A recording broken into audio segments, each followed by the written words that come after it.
you want me to do like, and I'll do 2, and then I'm going to do 0. Thank you so much. Tell me when it is. It's only 80 miles. I thought it was familiar, but I wasn't sure. Bon, on start, hein?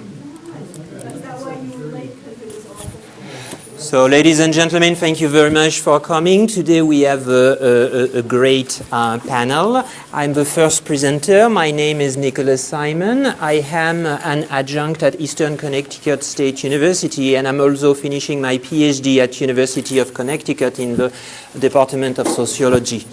And today I will talk about first-generation college student success story at Eastern Connecticut State University. How these wonderful students use their social capital or their network to succeed in higher education, to navigate higher education. So when I talk about first-generation college student, I'm referring to students whom their parents did not graduate from college.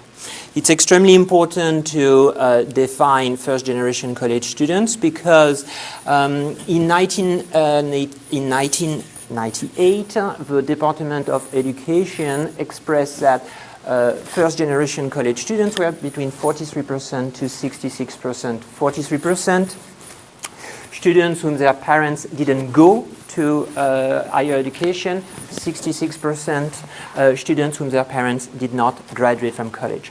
So first-generation college students are a very important part of our students in the 21st century. Despite being a very important part of our students in the 21st century, when we read the literature, we observe that a deficit model is used to present their experience. So they have economic deficit, they have less money than their counterpart. So because they have less money, they need to work more. They are presented in terms of academic deficit. They are less prepared. They have lower SAT. They have lower grades. They have concern about study skills. They have problems with time management. They have problems focusing on goals. They have more unrealistic expectation. And they also have social concern. They have lack of support of their friends, lack of support of their family members. Wow, that's the apocalypse. How do they succeed? When we see all these things, when we see how the literature presents them, the question is, how do they succeed? How are they successful? So I think we have a big problem with the literature. And the literature constructs two groups: first-generation college students and non-first-generation college students. Students whom their parents graduated from college. And they are presented as the norm. So, by extension, first-generation college students are presented as deviant. Sorry, I'm a sociologist, so I apologize, but I'm nice, okay? But I needed to talk about deviance, you know. So, from a problem, using a deficit model, I would like to encourage all of us to use, in addition, an asset model. I'm French, you hear my accent, so of course I will talk about Pierre Bourdieu. I cannot talk about anything without referring to Bourdieu, Foucault, or all these French dead guys. So Bourdieu talked about social capital. I would like to encourage all of us to include social capital as an asset. Of course, other assets exist, but I focus my dissertation on social capital. But don't worry, other assets exist. So everything I will mention today is based on my PhD that I'm finishing at UConn. I interviewed 60 students at Eastern Connecticut State University, and I was interested to deconstruct the homogenization of this category, of the category of first-generation college students. So in terms of methods, I used intersectionality of race, class, and gender. How the social location of a first-generation college student affect his or her experience. So that's extremely important. My studies have lots of limitations. And one of the main limitations is I recruited students, first-generation college students, who were successful. You will tell me I can have worse problem doing research, okay? What do I mean by that? When I spoke with these first-generation college students, all of them had the intention to stay at Eastern and to continue their education. None of them had the intention to withdraw emotionally, socially, physically. And you will tell me, why is it important to mention? It's extremely important to mention because they were engaged in their education and they were successful. So how do I define success? Success in terms of GPA. So their median was 3.1, going from a GPA of 1.9 to 3.9, sorry. They were involved in different clubs and associations and campus. And 41% of the students I interviewed was working on campus. Extremely important because they were able to develop their network with institutional actors who help them. So why I'm mentioning this limitation is because if you read carefully degree of inequality, which compare students at Yale University from students at Southern Connecticut State University, we see that the students at Southern are perceived in terms of deficit. My findings are different. My findings are different because how we recruited students is different. So, which explains our difference of funding with Anne Mullen, who's a great person. She's a great person. It's a terrific book that I encourage you to use in your daily life, but different findings.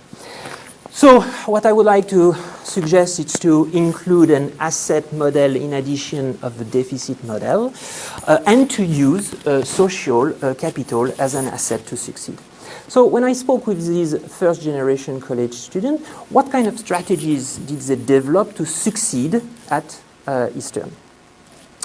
They developed great relationship with their professor. Every time they had a problem, they went to talk with their professors.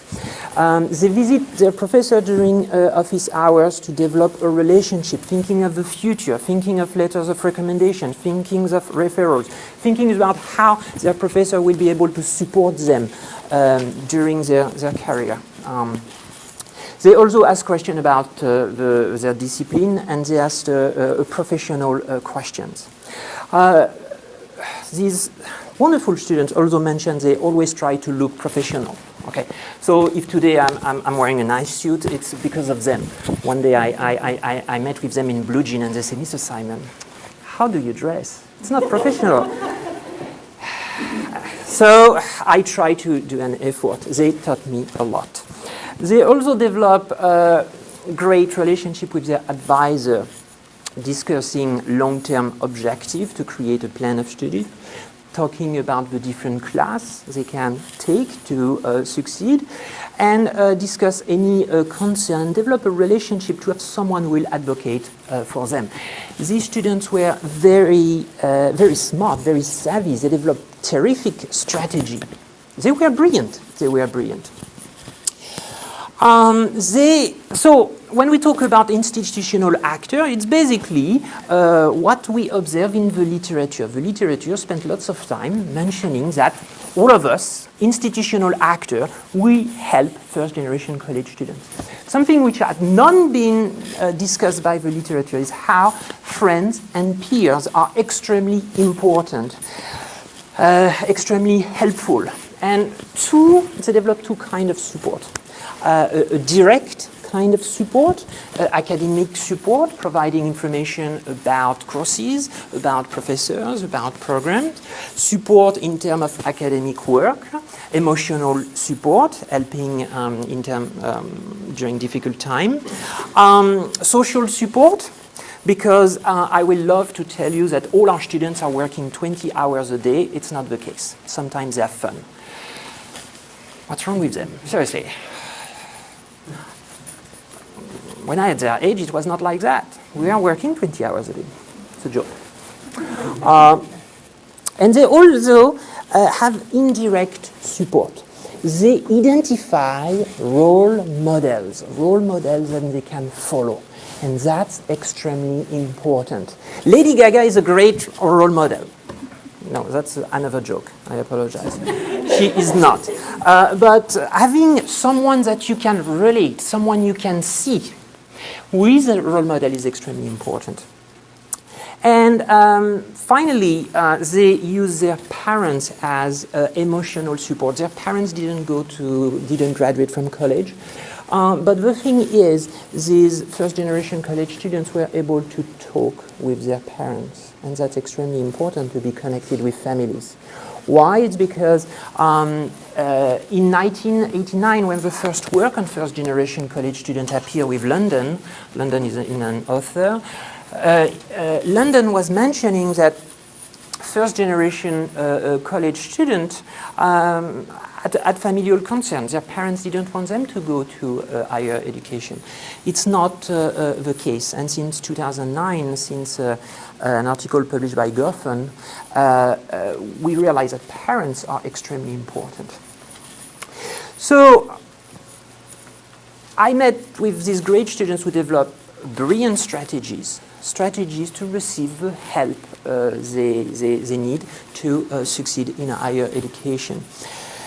For example, when they had a concern in the class, they talk with their professor, but they also talk with students. When they had emotional concerns, they were talking with different students. So I think that's extremely important to mention. So in terms of conclusion, all of us, I would like to say, we should include, in addition, I don't want to say that the literature is lying, presenting first-generation college students in terms of deficit, but it's not the full picture. We should not only think of first-generation college students, low-income students, students of color in terms of deficit.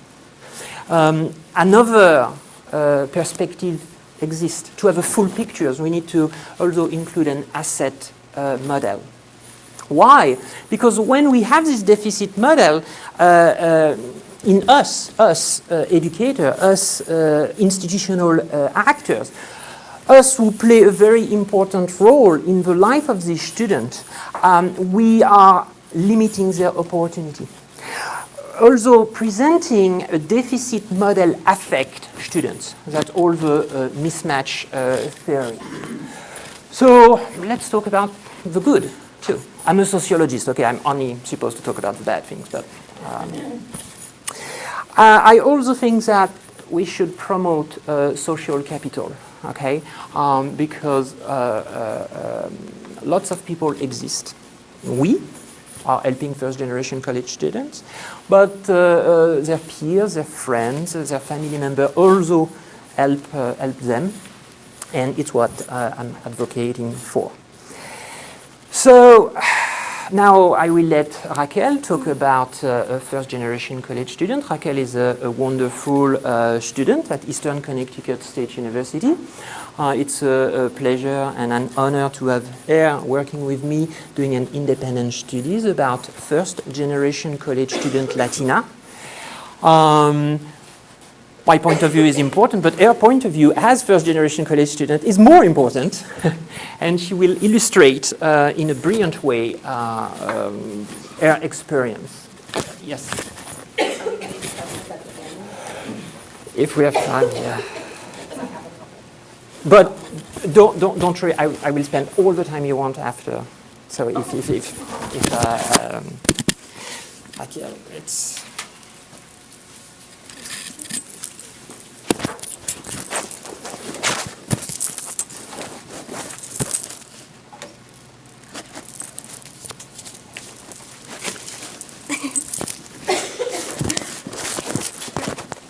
Okay, good morning. Hi, my name is Raquel Estrella. I'm a student at Eastern Connecticut State University. And the purpose of this presentation is to challenge the current literature and understand the common problem for first-generation students in terms of inequality in graduation rates from high school to college. I'm very proud to represent Eastern, where our very own president, Elsa Nunez, is herself a first-generation student. To begin, I wanted to discuss what we already know in our current literature. In 2008, roughly 81% white students graduated from high school, while only 62% were African American and 64% were Latino. Of those who graduated, 72% white, 56% African American, and 64% Latinos registered in some form of higher education. Although it is interesting to note that Latino students between the ages of 25 and 29 who graduated with a bachelor's degree or higher increased from 8% in 1980 to 13% in 2011. The goal of this presentation is to discuss the current problem for first-generation students that hinder their academic success in college. We will also explore the influence of familismo as a barrier and as an asset. Lastly, we will try to understand the importance of social capital and family achievement guilt on the success and readiness of first-generation Latino students in some form of higher education. One component that affects Latino first-generation students, and that's been repeated in a lot of the literature, is social capital. And this can be defined as the resources to networks, relationships, and acquaintances that greatly influence their readiness. Saunders and Cerna 2004 identified 3 main behaviors of maintaining social capital. Students who were able to create new resources while maintaining old resources showed greater academic success. Those students who relied mostly on their old resources while being hesitant to make new ones had a lot more difficulty acclimating to school. Unfortunately, those students who could not maintain old or new resources were more likely to drop out or move back home to attend a community college. A popular and controversial factor that influences Latino first-generation students negatively is familismo. This can be defined as the belief of strong family values, and when research has been found across all ages. In the Hispanic culture, family is a strong serving force, serving above all, and certainly serving above education. It's the loyalty to family taking precedence over personal desires. Phrases like, "Who will take care of the family if I move away from home?" being a common example of this phenomenon. A study by Turquoise Cotto and Milan 2013 studied urban to low-income ninth graders and asked them where they saw themselves in 5 years. Latino students answered more with social goals like starting a family and had more depressive goals when discussing attending higher education. For those Latino first-generation students who did attend higher education, the literature shows that many were experiencing family achievement guilt. Commonly compared to survivor's guilt, it's the realization that as the students attend school, their family struggles at home. They're also struggling to cope with the thoughts that their family members were not given the same opportunities as them. A study by Vasquez, Salgado, Greenfield, and Burgos Cienfuegos found that students who prioritized assisting their family over going to school declined academically, while students who were aware of their sacrifices that their families made were more motivated to succeed. My presentation was based off my paper where I incorporated autoethnography. This is a writing approach where I incorporated my personalized accounts of my own experiences. I used my own experiences to learn more and express the present problem for first-generation Latino students. From my own personal experiences, familismo played a part as a deterrent throughout my high school to college graduation. With parents who did not have knowledge in the high school to college transition, SAT and AP prep was very difficult to do alone, as opposed to my peers who were continuing education students who had resources to tutoring and all of those other wonderful resources. I was limited to mostly printing out exams that I found online and library rentals. And the same can go for applying to school in itself. Common App was very difficult to figure out by myself and without the support from someone who already went through that transition. I think it's also important to view feminismo as an asset. For example, in my family, I was primed at a young age to go to school, so I had a lot of help from my family through middle, elementary, and high school. When I started school at Eastern, my family was extremely present during my dorm prep, making sure I had everything necessary to be comfortable living away from home in a strange environment with 90 other people who I had no idea who they were. As a junior in college now, they're present to every single move-in and move-out day, and every family visit day. You know, they made it their point to come and see me. They're also my number one for support for schoolwork. If I'm having a paper that I don't really know what to write about or which path to take, I call my mom all the time. She probably hates it. And and of course financial assistance. I can't afford school by myself, and they helped me out. If not, I would not be in school. And I think it's also interesting to compare my situation to my roommate, who is also a first-generation Latina student, but who I've noticed prioritizes her family a lot more over her academic goals. I noticed that she goes home a lot more than I do, to babysit her family, her younger siblings. So there's definitely two different types of college students, Latino first-generation college students.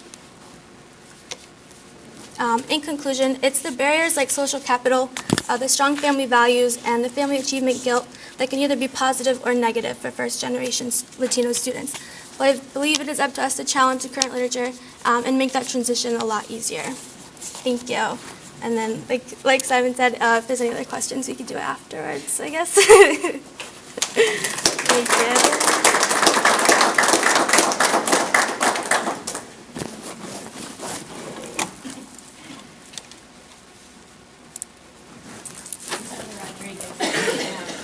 Follow Mr. Nicolas. I want to add that because some of my slides have a lot of words on them, and I just want people to be able to follow along in case they can't follow me. There you go. I'm going to pass along the conch. Yeah. Okay, thank you.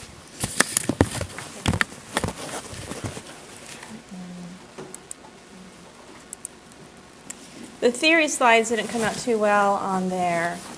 If I could just set my timer so I don't go over. 1 second. But you should be able to see the theory fine up on the screen. Cancel and start. So my name's Heather Rodriguez. I am in the sociology department at Central Connecticut State University, and I've been there 4 years. And I think this was a wonderful precursor to have Nicolas and Raquel present before me, because everything that Nicolas talked about really overlaps and is confirmed in my study looking at Latino students and African American students and other minority students. And then with Raquel's presentation, I think I could really agree with everything you said and relate to it, because I am a first-generation Latina student who's been able to go on and get her PhD. So I really love what you had to say as well, Raquel. The methods for this particular study, it was a focus group where our goal was to learn about how minority students at CCSU were able to be successful academically and what barriers and challenges they were experiencing that was preventing their academic success. And this was sponsored by the Minority Task Force Faculty Senate Group and the Provost Office at CCSU. And we gathered data from students in 9 different focus groups that we conducted. And we included transfer students as well, graduate students, some athletes, not at very high levels, but we did hear their voice during the focus groups. A total sample size we'll talk about in a future slide, but it was around 49 students that we had total for the focus groups. There were 4 main questions that we asked during the focus groups, and then afterward we had graduate students that transcribed, coded, and then retranscribed and double-checked that the transcriptions were correct. For our sample, we recruited the students through various means. We would send out mass emails to minority students, and we were able to get a list from the registrar's office to be able to do that. We did personal one-on-one recruitment, so it was very purposive type of sampling. We went to student groups and we're trying to access students through student groups, and we also used mentoring programs on campus, professors, and had peers recruit peers as well to come and be part of the focus group. So it was a multi-method type of sampling approach that we had to use in order to get a high enough pull to make some of this data valid and reliable. But it was a struggle to recruit students for this particular study. The 4 questions that we asked during the focus group, the first big one was, what has helped you succeed at CCSU? And this was just a very large question we opened up at the beginning of the focus group, and we let the students pass the mic around, take turns sharing. They were all very willing to share their thoughts on these questions. They were not shy. We made the environment very comfortable for them, so they knew that we were going to hold everything that they said in confidence, that no one was going to know who was part of the focus group. And we let them know that they could be as honest and open as possible, and nothing was going to be detrimental to them by saying whatever they had to say. A second big question, what resources outside of CCSU have helped you succeed? 3, what has helped you succeed academically in your classes? What has hindered your success in classes? And then our final question, are there any ways in which CCSU can change to encourage minority student success? And we had a number of probes for each one of these questions in case we didn't get enough information. So there was about 10 to 15 probes for each of the 4 questions, just to get some more elaboration on these responses. These are the slides on the PowerPoint that are a little more difficult to read, but I wanted to embed this in a little bit of a theoretical framework. So the section of the focus group transcriptions that I pulled out is looking more at how the students were perceiving their self through the eyes of the faculty that they were interacting with, or through the eyes of the staff that they were interacting with, or through the eyes of other students in their classroom. So there seemed to be a lot of comments about how they saw themselves, and oftentimes would see themselves in a very negative way, and that was influencing or hindering their academic success.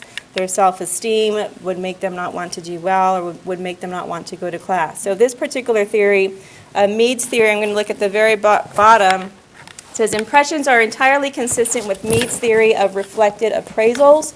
If the essential characteristic of social class in the Weberian sense of status group is unequal prestige, then one would expect those looked up to by society to develop a high level of self-respect and vice versa.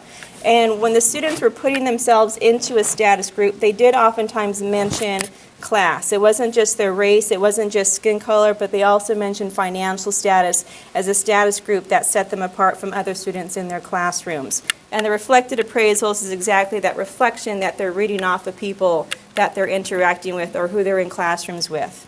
For the self-concept, a couple characteristics that fall under the self-concept would be intelligence, kindness, morality, optimism, and then some concepts related to the social identity would be race, sex, religion, age, and social class. Of these self-concept characteristics, the ones that came up the most during the focus group discussions was intelligence. Students did not ever want to appear unintelligent. They didn't want to look stupid, and therefore they wouldn't ask questions in class. They would just pretend that they knew the information because they didn't want to look unintelligent in any way. And then in terms of the social identity elements, they were really focusing on their race and then also on their class status. For social comparisons, here they were comparing themselves, again, in the social groups that they were part of, the families that they were coming from, the high schools that they were coming from, and they were able to compare their experience in high school with other students who were coming from different high schools and who had maybe a better situation or learned how to write or learned how to do math better, or had more opportunities at their high school than the students in the focus groups had.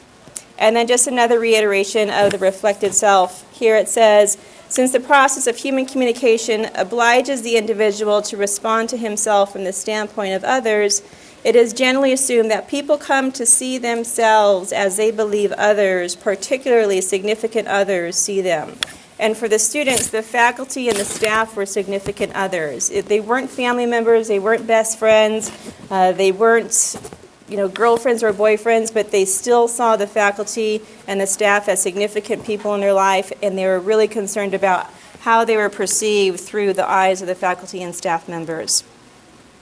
So the data for today's presentation, I took 7 of the transcriptions from 9 of the focus groups. 2 of them just didn't seem too relevant to the topic that we're discussing today.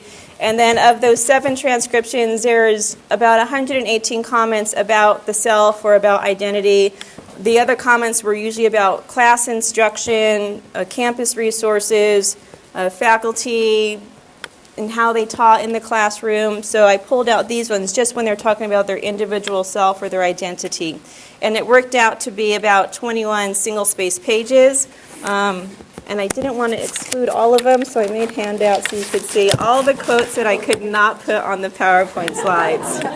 There is so much information just with these comments, and it was difficult to pick and choose which ones were going to be the more meaningful ones. Some of the main themes, and these are the quotes that I revolved around. Once I pulled out all these self-concept identity quotes, all of those identity quotes seem to thematically revolve around these topics. Resources, and I think a lot of this overlaps with our previous presentations for today. So resources, the presence of minorities in the classroom, negative interactions with faculty and staff. There were positive ones too, but it was the negative ones that were really impacting their self-esteem and how they formed their identity. Their part in different social groups on campus, and their part in their family as a social group. And then they would individually make comments about being self-motivated, that you had to build your identity in college, that you had to be the strong individual.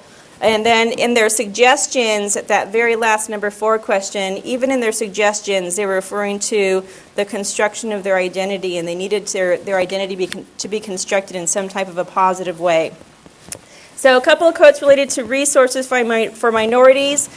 These were the 2 trends that I saw in the focus groups, and they're opposite. The first one, the student says, I feel like Central provides minorities with so many resources. It's just the point of actually using them. I know several students don't really take advantage of them, which is really unfortunate. And then most of them like to blame the university, but I feel like if you use the resources that are provided, then there is no room for failure. So this was very common in all the different focus groups. But then the flip side was the second one. A student says, I'm not someone who really utilizes the resources here for minorities. Not that I know of any, but I know of other people who do, as far as scholarships and stuff they're able to do things they wouldn't be able to do otherwise, like take advantage of the programs and stuff like that. So, but I still don't use them. So there were students who were aware of them, but they, for whatever reason, didn't use them. They received the emails, they saw the flyers, and knew about the social groups, but they didn't take part of it. This was a very common theme that was detrimental in a negative way to how the students felt that they were welcomed to the campus, to the classroom, to their major and their department, and with other students. So the presence of minorities in the classroom. One student says, I know in a lot of my classes that I don't see a lot of minority students in the classes, like besides so-and-so, and one other boy that's in it, and that's it. Second, the only classes where there's probably a lot of minorities is like the ones I've taken that are related to my minor, African American Studies. And then the student says, last semester I took Intro to African American Studies, and I loved it, but there was a lack of African American students. Like primarily the class was made up of Caucasian, which I wasn't too sure about, but as far as it goes, I'm there to get my degree, so I wasn't too concerned. But they're very aware of who's in their classroom, what's their racial background, are they minority status or not, what's their skin color, what high school they're coming from, what's their financial status. There's always these consistent comments about how aware they are, and they're constantly making these social comparisons between themselves and the students that were in the class with them.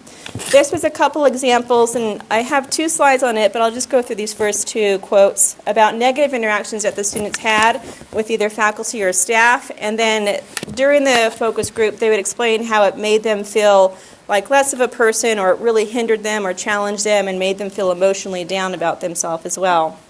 Well, first it says, school is like a full-time job in itself, and I feel like sometimes professors don't understand that, and I think sometimes they look at students like, okay, they're slacking and we're just full of excuses.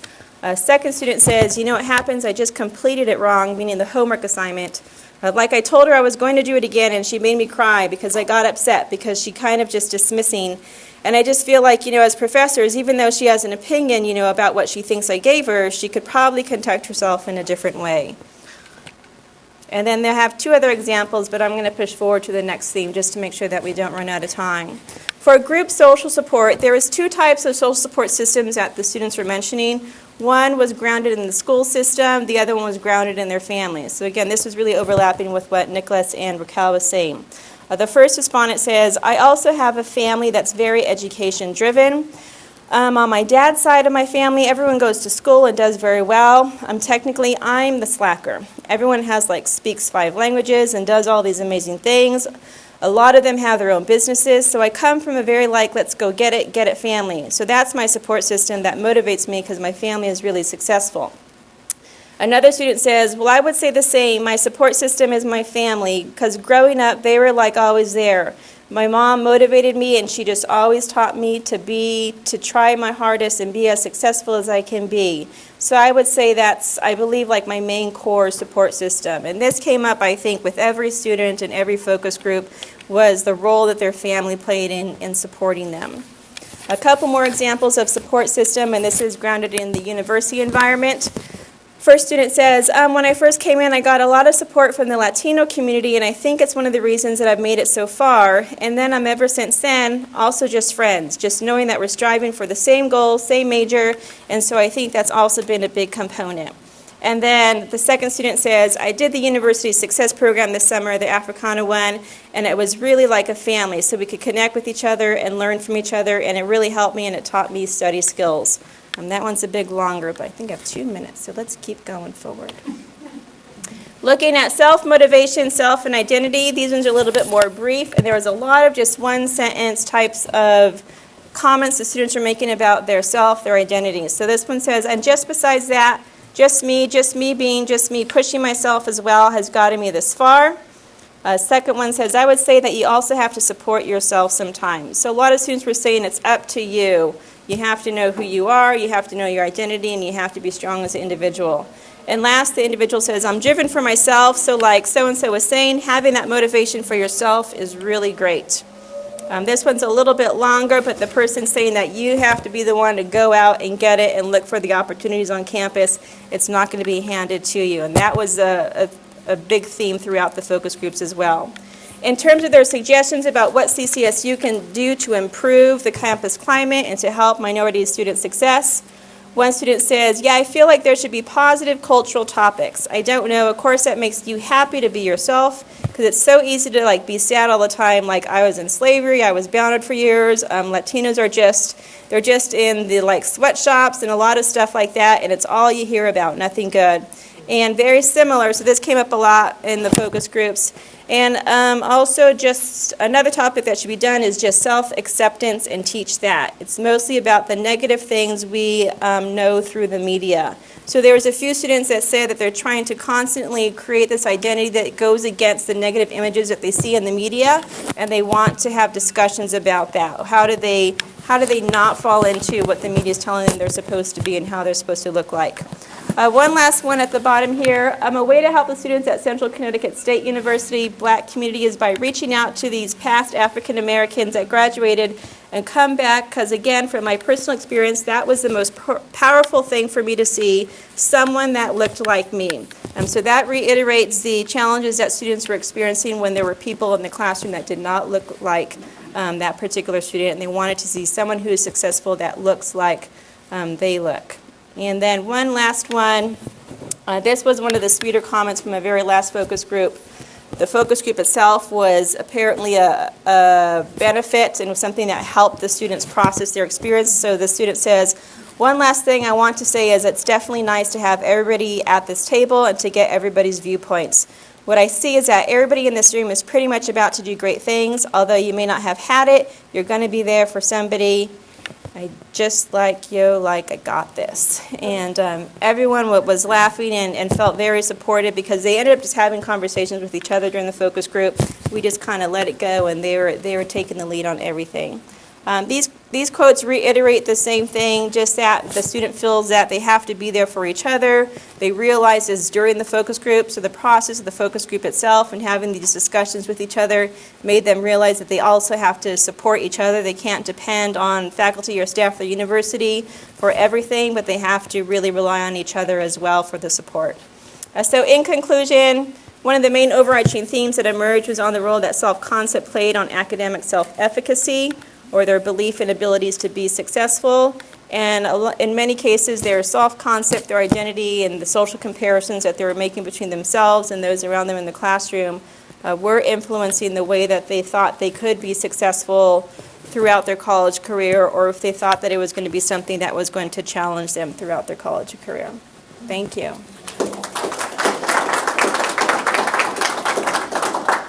And I believe we could open it up for questions now.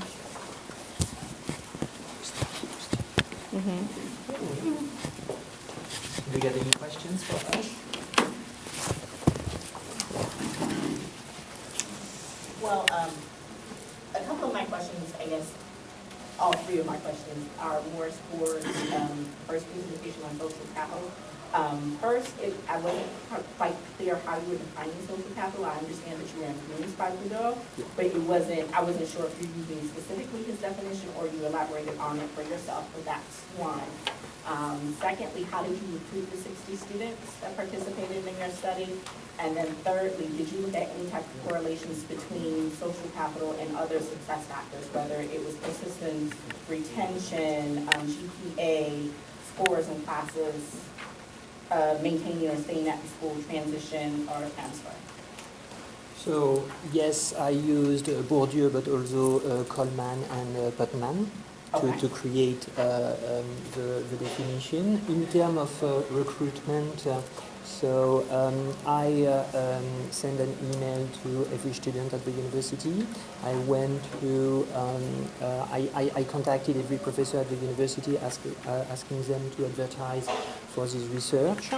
I contacted the person in charge of the STEP CAP program at Eastern, which is a program which accepts students who graduate from high school during the summer, and I went personally in 30 different schools. Okay, so I did everything I was able to advertise. After that, students made the decision to contact me or not. It's for this reason I think I had successful students because of that. Your last question. So it was interviews, and I had some questions, but the questions were focusing on social capital. What was their experience in high school? What was their experience in college? Who helped them? What problems did they face? How did they respond to this problem? What was the best thing which happened to them too? Because talking about the negative aspect is one thing, but also talking about the good thing, it's important. So it's what I did. Any questions? So, first of all, thank you all for this great information. For first-generation college students, is there a way to help the families understand their role in supporting the students? You all brought out how important that is for the family interaction with the students. How can we better prepare the families of first-generation college students for this role they're stepping in? I know at Eastern, the only thing I can think of, we do have many family visits. I don't know if they have a lot of workshops, but if we could implement workshops to better teach parents how to be present or their role as that social support, that, family support. Very briefly, I think in college it's too late. And I am in the process of writing an article on this specific topic and how social class affect how parents help their students to go to higher education. And it would be fantastic to create some relationship with high school and maybe middle school to help parents. That's something that came out in the focus group, is the students were saying this has to start in high school, that college it was too late. They came in unprepared. They wish they had known more in high school. And then also, I would say there would have to be a very small, close-knit, for example, on our campus, maybe the Caribbean Center would have to sponsor a family day to bring in Latino families, and maybe that'll make it more warm and welcoming than if it was just a big university-wide come and see. And then once the student is in college, at least for me, I don't know how it was for Raquel, my parents didn't accept it until they saw the campus and they saw you're getting an education. It was the visual that helped them connect, okay, we're going to support you now. It was pretty funny. I have a question for Raquel. I was wondering, in the course of developing your autoethnographic account, if there was anything that you found that was revelatory that you hadn't considered before that sort of emerged in the process of writing up your experience. So I first had to establish myself as a first-generation student, so I wrote a lot about my own experiences, and then I kind of compared that to my friends who were mostly continuing education students. So I never really thought about before, but like something as simple as like SAT prep or AP exams, having already be in like that environment to succeed in college. And then once I was at school, social capital for sure. I didn't realize how important resources were. Even a professor who believes in, what you're talking about and, what your research is, that's really, really helpful in asserts myself as a student. So, thank you all. I enjoyed all the presentations, but people don't know I'm Stephen here. I'm part of the organizing committee for the conference, and I guess this is a little bit of a plug that we tried to recruit Ann Mullen to come as a speaker, and she was unable to make it, but we did talk about it maybe next year.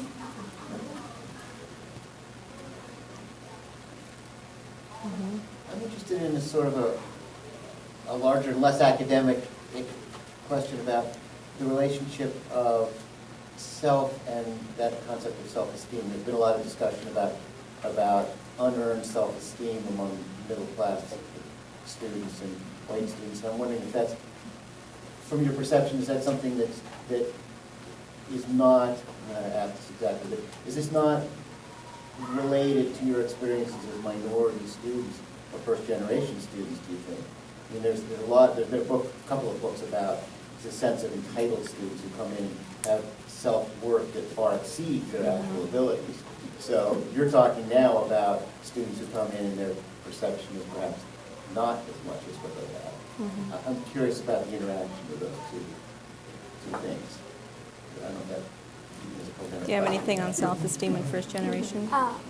In my paper, I also incorporated stereotypes and the already set negative stereotypes for maybe not only first generation but minority students. Having that within the classroom and like just subtle things, or not having that many minorities present in the classroom, only having them in certain classrooms, certain courses. I feel like that, like, why am I here if no one else is here? So I think that sets the tone for those kind of first generation students and whether they're going to take those classes seriously. Anything else on first generation? Yeah, the students in the focus groups wouldn't always say the word self-esteem, but they would say something like, the professor treated me this way and I started to cry, or they gave me this grade and they told me I couldn't get another chance to redo it again, and that made me feel really bad about myself. But they wouldn't always say self-esteem. I think I had maybe two that used the exact phrase, my self-esteem was lowered because of this experience in the classroom.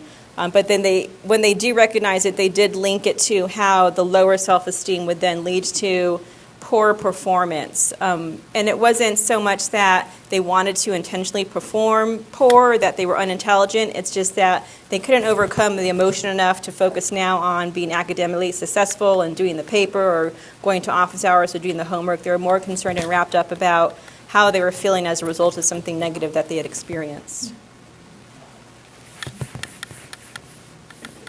I have these what you're describing really resonates to Latino and African American students saying, I'm the only black in the class. I cannot talk because people don't understand. They don't have my experience, and I feel alone. And that was very. I had a student saying, "Oh, I'm from Bridgeport." Every time I say I'm from Bridgeport, people look at me in a different way. And the student said, I'm middle class. We live in the fantastic part of Bridgeport. We live in the good part of Bridgeport. Why did they look at me like that? But when the student saw the face of the person in front of him, he withdrew a bit. It's about transitions. So if you're coming from an environment in which education might not be a high priority element, you come into an environment in which you don't see anybody who looks like you. And you might be conversing with a faculty that you sense may not identify much with you. Then some of your responses will contribute to that feeling of not having the self-preservation to go on and perform at the level that you know you are capable of. But these are very those impacts. So a lot of it is about perception. How do you feel faculty and staff receive you when you come to this environment? And then how do you step up your game in that transition? Because perceptions on both sides, all sides. Yeah, I had one student mention cultural competency where the student said that even if the professor didn't look like him, he wants some sort of cultural competency where the professor could understand that he's coming from a different background, and could there be some compassion or understanding or with that rather than treating you differently in a negative way. So I guess I'll do it. I think, so thank you very much. Good. For that. Thanks, David.